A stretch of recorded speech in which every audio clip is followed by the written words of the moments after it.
The Spin-off Podcast Network. Raising capital or taking your business to the world? Investment Fix has everything you need to make it happen. This season, we're exploring the US market, the opportunities it offers, what it takes to grow a business there, and the best way to approach investors. The Investment Fix podcast. Tune in today. The Fold is brought to you by oOh!media, making brands unmissable and public spaces better across Aotearoa.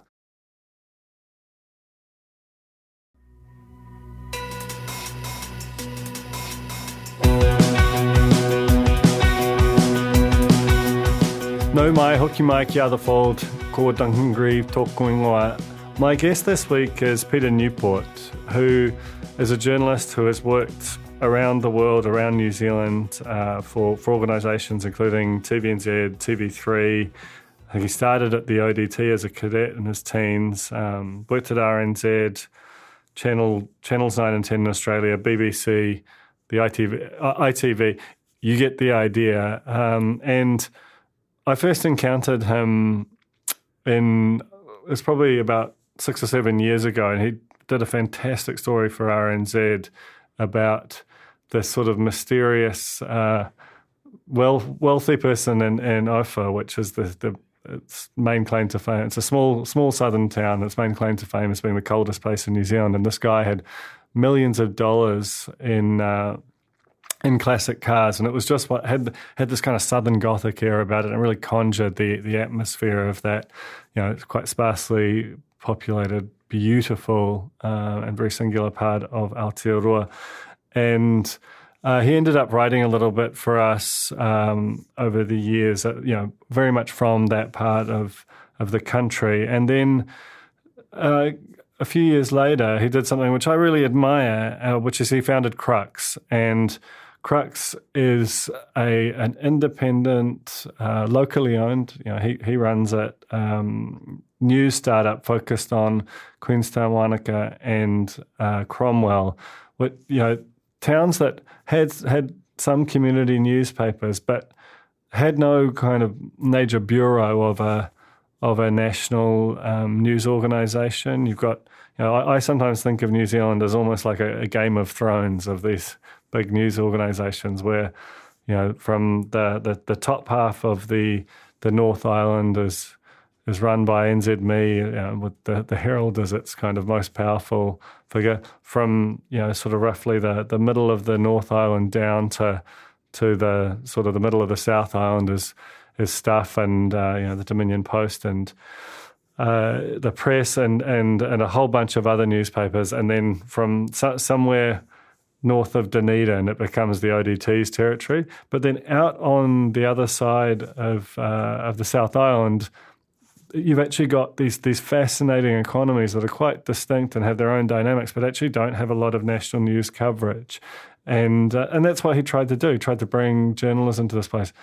And it's been hard. He had run-ins with Media Council and, he acknowledges in this interview that he was sort of running on a kind of a fury and made some mistakes along the way. And honestly, I can relate to that some of that sort of was foundational to the spin-off. But you learn things along the way, and ultimately I think it sounds very much like Crux has built an audience and a community and has figured some things out. And I just so admire someone. Local news has become renowned around the world as this thing that has become uneconomic. And you've had some quite big population centres in the US and UK that have just sort of fallen apart. It will take people with that kind of a bit of a missionary zeal about them, like Peter, to solve for those news deserts as they're known. So it's a fun conversation about a quite specific part of the country and of journalism, and hope you enjoy it. This is Peter Newport on The Fold. Tēnā koe, Peter, and welcome to The Fold. Thank you, Duncan. So I was wondering if you could start by just pitching me Crux. Like, what is it and what's its role? Well, it's really a grand experiment in many ways. It's a local news platform. We cover Queenstown, Wanaka and Cromwell. But what's unusual about Crux is that we do quite tough journalism. And I think you will realise that tough journalism doesn't always go with local journalism. At the risk of pigeonholing community newspapers, they tend to be quite soft. They're full of community gossip and bits and pieces. They have lots of advertising. But my experiment really is that really news? Is it really journalism, or is it more of a community bulletin board? So we set out to see if relatively small towns had the appetite for hard news. In other words, hearing the truth about themselves. What was the sort of media scene in those three? As you say, they're relatively small, but collectively the population is not insignificant, certainly deserving of hard journalism. What was the scene like prior to that, and how has the community sort of responded to the arrival of Crux? Well, we launched in 2018, and the landscape then was that there were still, I think, about 3 community newspapers in Queenstown, and there were 2 or 3 in Wanaka and Cromwell. They started to close, and the sort of, I guess you could call it the ice age of journalism, started to really creep in. Journalists were being made redundant left, right, and centre. I was working for Radio New Zealand, but it really was like being at the other end of the planet. In fact, I remember when you, Duncan, visited Queenstown back around that time, you said it was like visiting another country, and it is. We're different, for better or worse. But I recognized that unless somebody did something, there was really going to be a serious news vacuum or a backwater. And also there were some very interesting things happening in the sense that at that time, the population, the people who live here, were up in arms about over-tourism, 3 million visitors a year. We were outnumbered as locals 34-1 by visitors. Wow. So I thought, well, let's see what happens if I use my skills, having worked as a journalist all around New Zealand and all over the world, to see if we can use the same techniques that I would use overseas in a small town. Would the town fall apart, or would it embrace modern journalism? And at first, I think there was a lot of surprise and shock. There was a sense that we just don't talk about these things being money and power.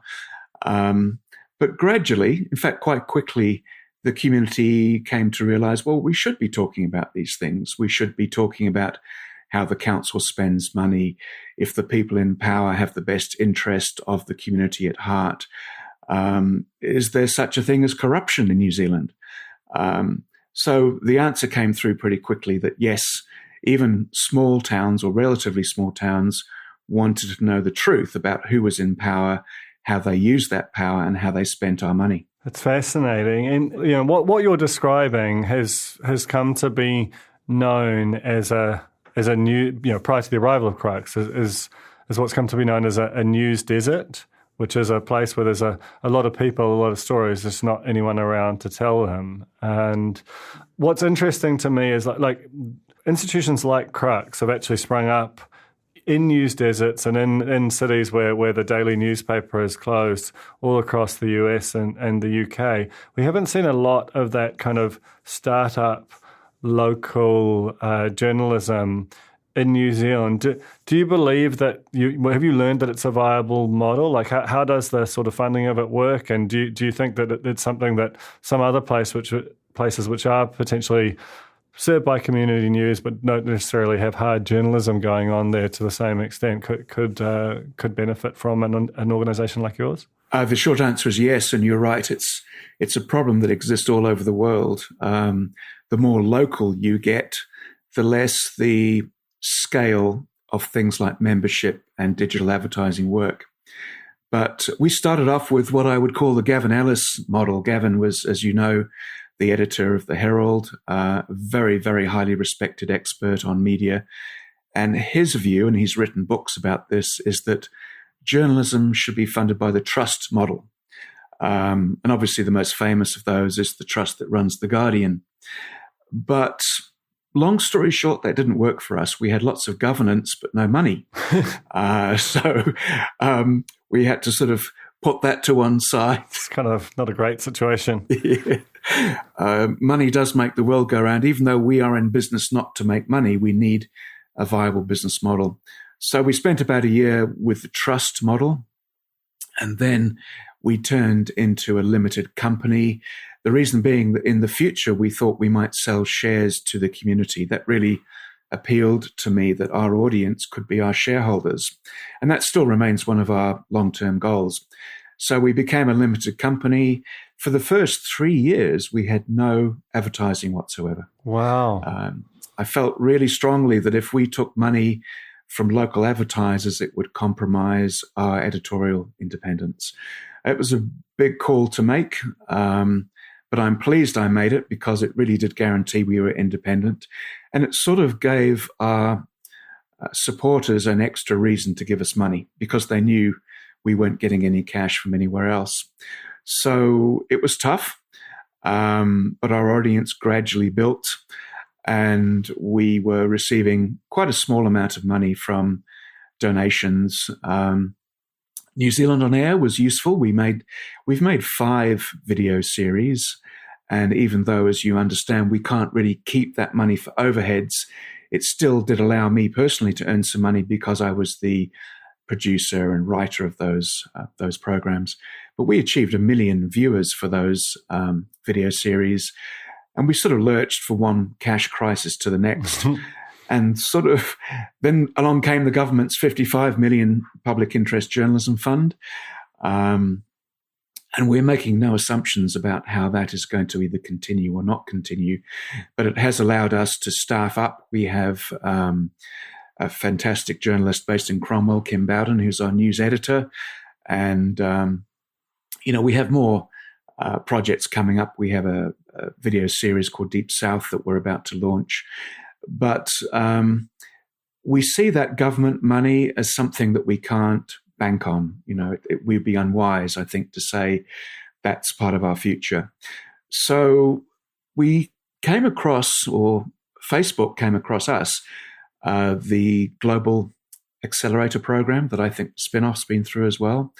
And that was important for us, not just because it carries some financial benefits, but the people that taught us the skills around monetizing our audience were not Facebook people. They were people who'd actually built audiences for the New York Times, the Washington Post, National Public Radio, funded by Facebook, but it was a sort of arm's length course, and we loved the collegiality of it. We loved speaking to these wonderful experts from Washington and New York who really understood what we were doing here in Queenstown with Crux. And there were 12 other New Zealand publishers, all part of that process, and it created a bond between us. And you're right, there's a sort of club in New Zealand of the new kids on the block, the spin-off newsroom. All of these new enterprises were all having the same problem. How do we find a sustainable business model? So coming out of the Facebook course, we decided, yes, we would do some advertising, but we were going to do it really well. And that meant finding an ad server that allowed us to keep 100% of the revenue. That was quite a big deal. We found a company in the States that had a platform that allows us to do that. We had a magnificent sales director from Auckland, Grant Morgan, who's doing a brilliant job bringing advertisers on board who share our social values.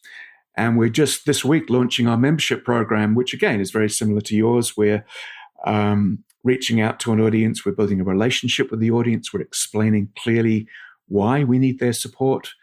But because we're 4 years old, people now get it and the money's coming in. But the scary thing, Duncan, and I hesitate to mention this because we want to keep upbeat, but to be realistic, even with membership and even with digital advertising, I'm wondering if a single hyperlocal platform can survive. And I think where this takes us is we might need to network the system with shared back-end resources and a shared tech stack in order to make local hard news viable. That's really interesting. And, I think I totally can relate to that journey of you have the idea and you try to backfill the business model. And that's often a process of experimentation as you go. And I think it's interesting what you say about the idea of networking. I mean that's what Axios is trying to do with its local program in the US, which I think is one of the more interesting approaches that's currently out there. Just pivoting slightly, like you mentioned earlier, and I thought it was quite an interesting thought, this idea that a small town which hasn't had journalism practiced on it in any sustained way, it isn't necessarily, it sort of assumes that that's a thing that doesn't happen here. And I sort of wondered with, and I know that you've covered the council and the relationships with consultants, for example, and how have those institutions and the kind of pillars of that community responded to the sort of sudden appearance of journalism where before there wasn't a lot of it? Shock would probably cover it, followed by litigation. If you've had powers for decades, there's a sense of entitlement, I think.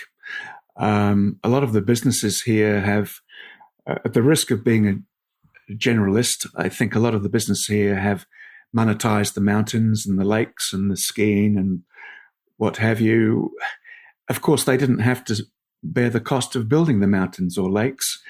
And they've arrived here, say from Dunedin or Invercargill, and built billion-dollar businesses, often without any scrutiny, because these businesses grew so quickly because tourists want to come here. I've mentioned already the figure of 3 million visitors a year, which was the peak before COVID.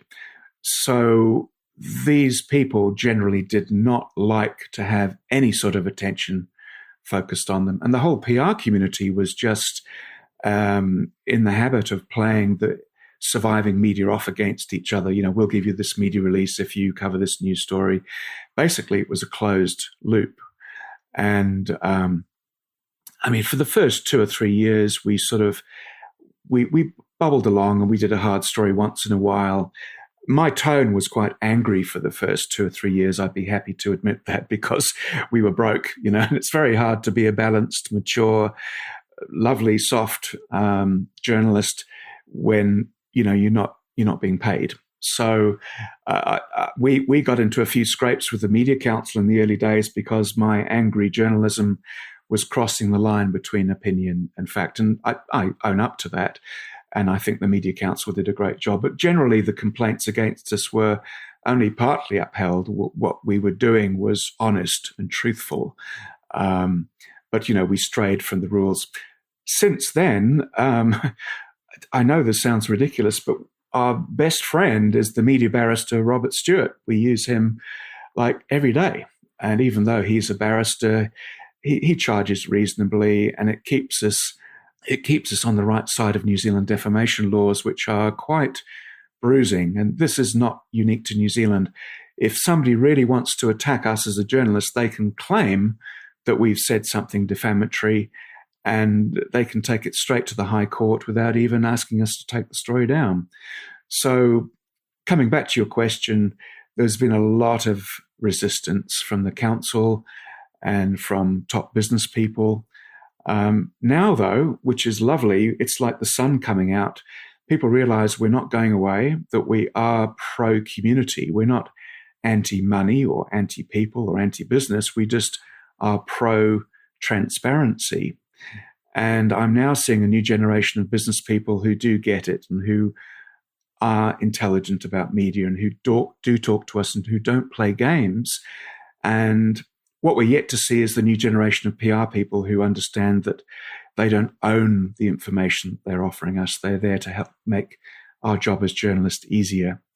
So this is what makes the job worthwhile. After 4 years, now the biggest business people in town respect Crux and know that we are not against business. We just want truth and transparency. And I predict that as we become more mature and more successful, business will see us as part of their social license. And that's already happening. But be under no illusion, the first 2 or 3 years was full of strife and hardship. You as Spin-Off are a few years ahead of us, but I hope we can be sort of the local equivalent of where you are after we reach our 7th or 8th birthday. Yeah, it's funny, even as you were talking, thinking about those sort of scrapes with the Media Council and that the kind of special fervour that you have when you want to will something into being and you don't know for sure whether it'll take. I remember it very well. The Fold is brought to you by O Media, making brands unmissable and public spaces better across Aotearoa, with over 4,000 out-of-home advertising sites nationwide across both street furniture and retail centres. I'm super grateful to O Media for enabling us to make unmissable connections with Kiwis. Skinny are helping you show how smart you are with the 1Q quiz, an all-new, super challenging and super quick daily quiz built by the Spin-Off. Every Monday, Skinny are giving you the chance to prove you're smart with the Skinny Extra Credit question. Get it right, and you'll get the chance to score yourself some Skinny Extra mobile credit, so you can text, call, or even video call your group chat and gloat about how big your brain is. T's and C's apply. Raising capital or taking your business to the world? Investment Fix has the lowdown on everything you need to make it happen. This season, we're exploring the US market, the opportunities it offers, what it takes to grow a business there, and the best way to approach investors. Join some of the superstars of the investment and business world as they share advice from their time in the US so you can make your mahi count in this massive market. The Investment Fix podcast, brought to you by Invest New Zealand. Tune in today. One thing that I wanted to ask you is that, Queenstown had a pretty unique experience of the pandemic in that, as you say, it was a local economy that was not entirely but very heavily driven by tourism and particularly international tourism. And that just sort of vanished and it pretty much stayed shut. And I assume that it's probably still only halteringly, that's a neocorn, falteringly opening up even now. What is the mood like there, and how does it does the city feel on the other side of the pandemic, or as we move into this new phase of the pandemic, should I say? Well, that question illustrates better than anything else how there's a big disconnect between how the rest of the country sees Queenstown and Wanaka and the reality. The truth, shockingly, is that most of us have been fine all the way through the pandemic. The restaurants have been quite full, the shops have been full, the car parks have been full, the place has been booming. But that's not the message that the tourism operators wanted to get out. They've been pleading poverty, and we've had claims that Queenstown will be closed by Friday. But if you live here, the place is booming. It's booming for reasons that have nothing to do with tourism. It's booming because a lot of New Zealanders are coming back from overseas and they want to work remotely. And Queenstown is not only a very beautiful place, it's also a fantastic community. We've got so many volunteer organisations here. This is a New Zealand town. It's a normal New Zealand town with the sort of annoyance or distraction of having this tourism thing going on. That's not to say that tourism is wrong, but modern tourism will be much less extractive. Queenstown has also been booming all the way through the pandemic through construction. I think our population in this part of New Zealand is growing by something like 20% over the last few years. Soon will be bigger than Dunedin. So the crisis that you've referred to, because you're consuming national media, has hardly been visible to people who live here. All the way through the pandemic, we couldn't get a carpenter or a plumber because they're too busy. You couldn't build a house because all the building companies were busy. We were building 700-800 houses a year down here.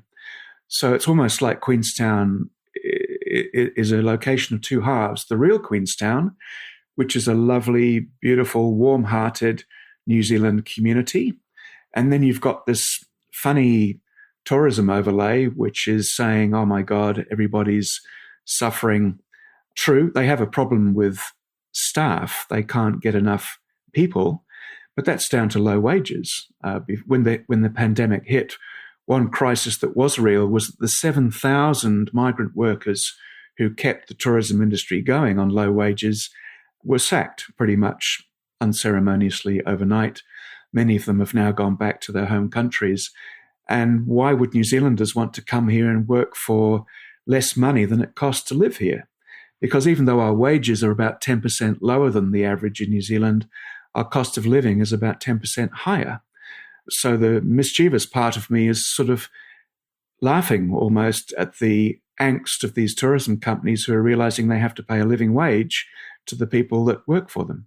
Yeah, I mean, I remember you writing for us at the time about the extraordinary situations where people would be renting shares in a bed and kind of you might have it for 12 hours a day or something, and then it's someone else's, and shift workers would alternate. And even that was extraordinarily expensive, and there'd be four or five of these things in a single room, and that was a sort of semi-normal way of living down there. And it seemed also kind of antithetical to what we understand as what should be available to someone working in a job. Has the pandemic at least eased some of those, but because that was a lot of people, working in that kind of classic backpacker style, and, some of those kind of awful scenes that we heard from, through that period? Sadly, no.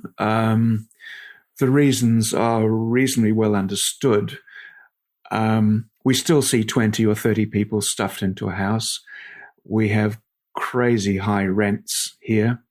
And a lot of these houses that are so expensive, the practice that you were talking about was called hotbedding. And you're right, people would rent a room with a bed just for 12 hours, and then they'd go to work for 12 hours and somebody else would have to use the bed, and there'd be a sheet separating the beds in a big shared room. We still have a massive shortage. It's partly to do with the price of housing. The average in Wanaka is now higher than Queenstown. It's now 1.7 million is the average price of a house in Wanaka, and Queenstown's about $100,000 less at 1.6. But it means there's lots of quite nice new houses that are often $2 or $3 million just for what you might think is a normal house. But then there's these terrible ghetto type houses with single glazing, with inadequate heating, and with people crammed into these rooms. And people from all over the world who are coming here to work for the ski season are bidding on social media. It's not the normal process where a property is advertised. People have to promote themselves like a brand of toothpaste or, a Sony or a Samsung type brand with photographs of themselves looking eager and healthy and positive, saying, please, we need a room.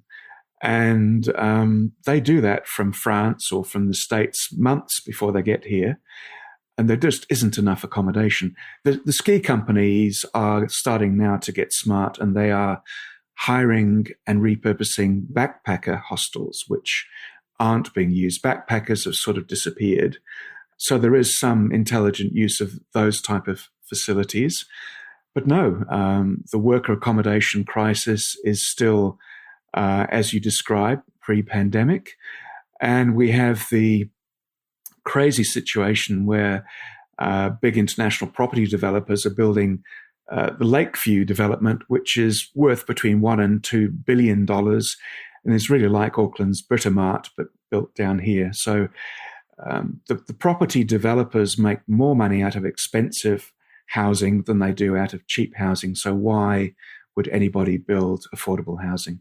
Been a system-wide issue for some time, and it sounds particularly acute down there.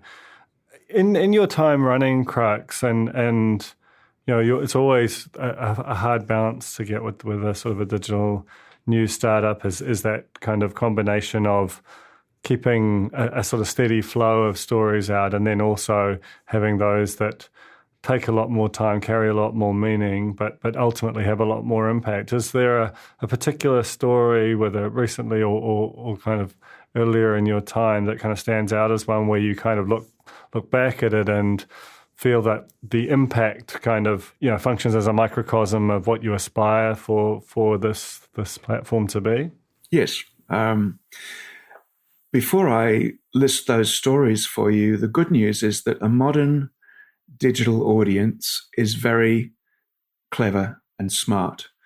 We've discovered if we don't publish anything for a few days because nothing is happening, they don't mind. And we don't lose them. They don't disappear. They just realize that there's nothing happening. That's what sets us apart from the old-fashioned print media who have to publish stories, whether they're good stories or worthwhile stories or not, because their advertising model depends on that cycle. So when we take a rest because we're researching stories, we don't get punished by our audience. They just think, well, that's great. Everything's quiet. No news is good news. So that's the first thing to say, is a big thank you to our audience for understanding that the modern news agenda is not the same as the old news agenda. Secondly, RNZ, Radio New Zealand, we share their stories, and that's fantastic. That works exactly as it should. They're a sort of de facto national news agency, so that sort of keeps things going. Also, it helps people, our Crux readers, realize that what they see in other media is also from RNZ. One of the things that frustrates me is when journalists put their name, their byline on a story that they didn't write. I'm not saying they do that with RNZ stories, but they certainly do it with media releases. When we publish a media release, we just say, here's a media release. And we love the fact that our audience then looks at somebody else's coverage of that story with a journalist's name on it, realizes it's a cut and pasted media release. But the stories that we're most proud of, certainly we've exposed, and it's taken 4 years, that our local council, the Queenstown Lakes District Council, hasn't quite got across the idea of being public servants. They are a monopoly. They have $100 million a year, and they seem to have somehow become self-serving. And I put that down to the lack of journalism. We certainly had to chip away at this idea that they're not really accountable to anybody. And they've even managed to intimidate the elected councillors into forever saying thank you to the staff. You know, it's all hidden workshops. It's you must trust the staff. You must be kind to the staff. And with the help of Crux, 1 or 2 councillors have started to say, well, hang on, this doesn't feel right. So there's a real big Shakespearean drama going on at the moment where we keep discovering things which, honestly, it's like getting blood out of a stone, getting this information. And they will do anything not to tell us, but we're discovering really some terrible things. And we've discovered that local councils aren't accountable to anybody. Local Government New Zealand, which sounds like a regulator, is in fact a lobby body for local government. The Office of the Auditor General doesn't really have sanctions or penalties. And then the leap from that to the police or the Serious Fraud Office is quite a big leap. Also, I get the impression that in New Zealand, there's only 5 million of us. So if the regulators started to really get tough with councils, we might end up with not enough people to run them. But the stories that we've done have really resonated with people because initially they looked askance at our stories and said, well, that can't be true. New Zealand doesn't have corruption. New Zealand is a really fair place. And I'm not using that word in relation to our local council, obviously, but I think we like to see ourselves as a very honest country, and we rank very highly in the international transparency league tables. But I have definitely discovered, Duncan, that local government in New Zealand is a bit of a closed book to journalists, and it really needs some concerted work doing on it. We're hoping with this being an election year that we can make a real difference. We're going to be all over the local elections, and it looks like for the first time we're going to have a mayor that wants to change things. We think we might have some more modern councillors. And this goes back to one of your earlier questions. The reason that Queenstown is changing, and it's not really a tourism resort anymore, is that there's a tech industry emerging here. And the great thing about tech is that the wages are higher, the productivity is higher, and therefore the council will be held to account by the elected members. They are then responsible for employing the chief exec, who has to do what the people want, not what the management of the council decide they want to do. One of the best stories that we've published, incidentally, was not written by any of our journalists. It was written by a wonderful economist called Ralph Hannon, the son of the former Justice Minister, and he's ex-World Bank. And he wrote a piece for us which basically said that Queenstown was a big Ponzi scheme, that the money was just really moving around and not creating any real value. And that was read by tens of thousands of people who said, yes, the only real test of a place is generating real original value from original services that can afford to pay people a living wage and treat people equally. And so that article was the beginning of the Crux achievement of helping this part of New Zealand achieve real equality. So when I worked overseas, which I was lucky enough to do in a number of different countries, the thing that struck me most, especially in Britain, was the class system and the way people who'd been to expensive private schools would have this bulletproof confidence, and people who hadn't been to those schools didn't stand a chance. And all the prime ministers just came from, Eton and Oxford and Cambridge. So when I came back to New Zealand, I really felt that we mustn't have a class system here. And yet when I came to Queenstown before starting Crux, I found almost a feudal system that was worse than a class system, where the people with money had total power and the people without money had no power at all.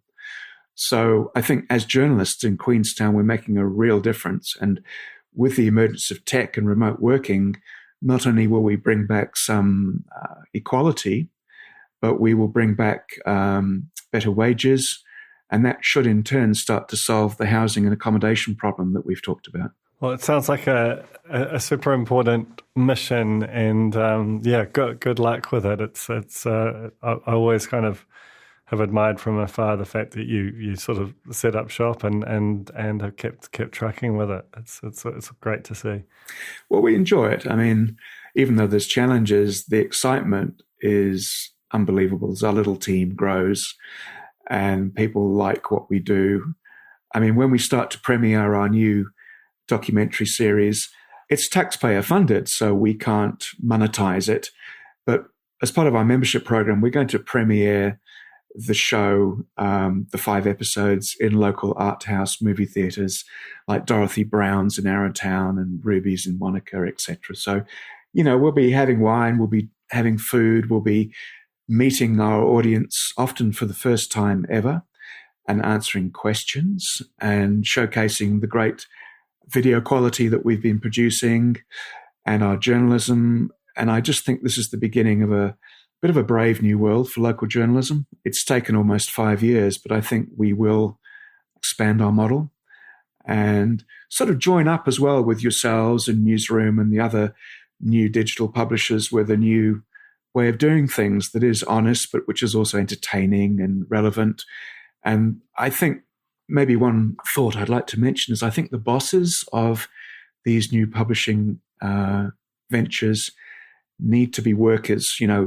You're a publisher, but you produce content. I'm a journalist, but I'm a publisher. We're going to have to learn to be a new breed where, publishers are journalists and journalists are publishers, so that we can't afford these layers that used to exist of have a board of directors and managers and with the journalists just being, the guys at the coalface. I think I'd like to see future publishing enterprises that are in the news business run and owned by journalists.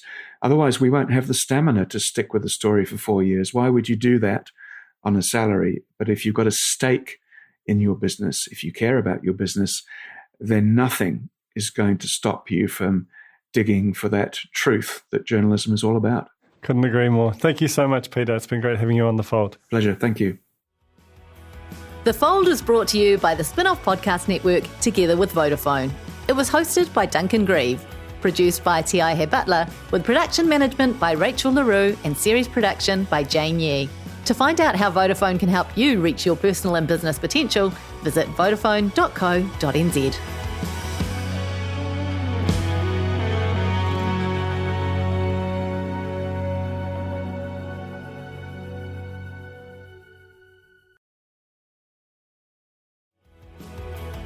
That was The Fold, brought to you by our partners at oOh!media, making brands unmissable and public spaces better across Aotearoa. Huge thanks to oOh!media for sponsoring this episode of The Fold and enabling us to make unmissable connections with Kiwis.